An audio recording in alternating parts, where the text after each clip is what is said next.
is you have to be patient. Okay, the tip here, why I put patience to be the first thing, definitely because if you're coming from other countries, especially in Africa, South America, North America, the other continent apart from Asia, you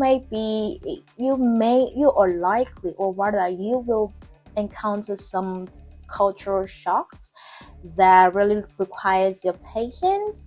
Okay, please, if you're a student and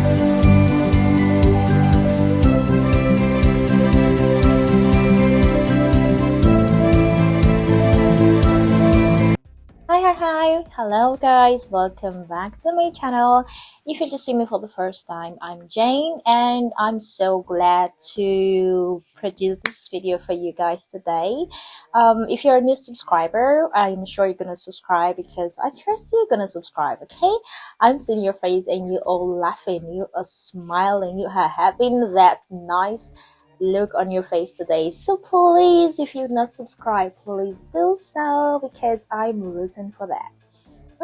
Okay, today's episode, if you're just tuning in, by the way, I have been having an ongoing series on my channel about the HCC, that's the How to China. Basically, I talk about how to do a lot of things here in China, so that if you're planning on coming to China as a foreigner, as an expat, and also a student or worker in general, these tips are really going to help you. Okay, so if you've not watched my previous video, I'm going to link the playlist here actually so you can play all of them at once. Okay, on today's episode, I really want to talk about a very important question that I've been getting from a lot of people, and this actually was suggested by someone.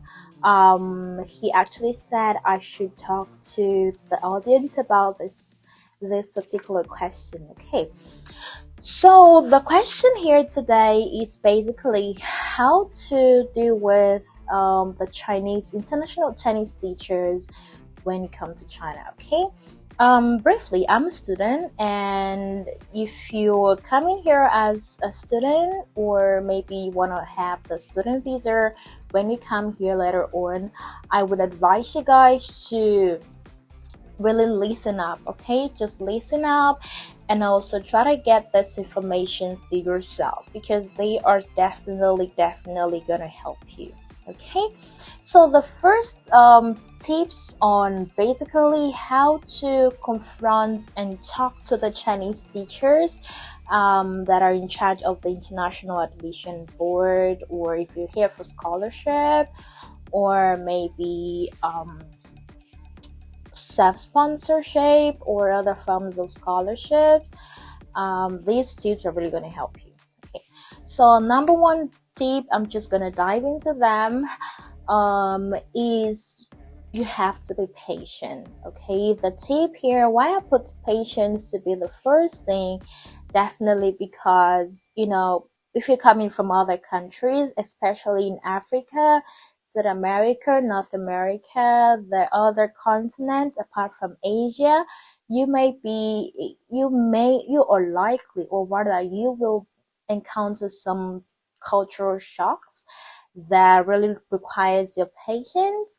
Okay, please, if you're a student and you need to confront, or you need to get something from your international teachers, please be very patient while talking to them, and also maybe during the conversation. Okay, the answer may not be what you want to get, but really just be patient so you can hear all what they have to say. Okay, so the number two tips on how to talk to your international students, or teachers rather, is to also be very punctual. Like, be very punctual. Go straight to the point, you guys. Do not beat around the bush. Okay, I learned this the hard way. Okay, I learned this the hard way. Chinese people are so different, and they don't waste time, you guys. They don't waste time. I know they like to beat around the bush at times, but when you're asking for something, I suggest you go straight to the point. Do not waste your time trying to say, "Oh, teacher, how are you? hope you're doing great. No, even if you want to say that, that's okay. But trying to go straight to the point in your first statement, if possible. Okay? Go straight to the point, and also don't try to beat around the bush. Please and please and please. Okay, number three. This is for people that are not able to speak Chinese fluently. Okay, I am opportune to actually learn Chinese, and even before coming to China, and I know it has saved me a lot of stress. I mean, trying to go through the teachers without learning the language, I mean, it's almost like a hard task. But sometimes, especially the international office, they speak fluent English, but maybe not what you're expecting, or if you're not from the English background, you may find it difficult communicating. So, on this aspect, I really advise you to go with a friend or a classmate or a countrymate that you know he or she knows the language and probably is in contact with the teacher, because you have to have a kind of close relationship with your teacher so as to allow the conversation flow a lot. Okay, a close relationship with your teacher, a good record is really, really important. Okay, so the fourth tip here, which maybe all schools may be different. Okay, it may have the different policy.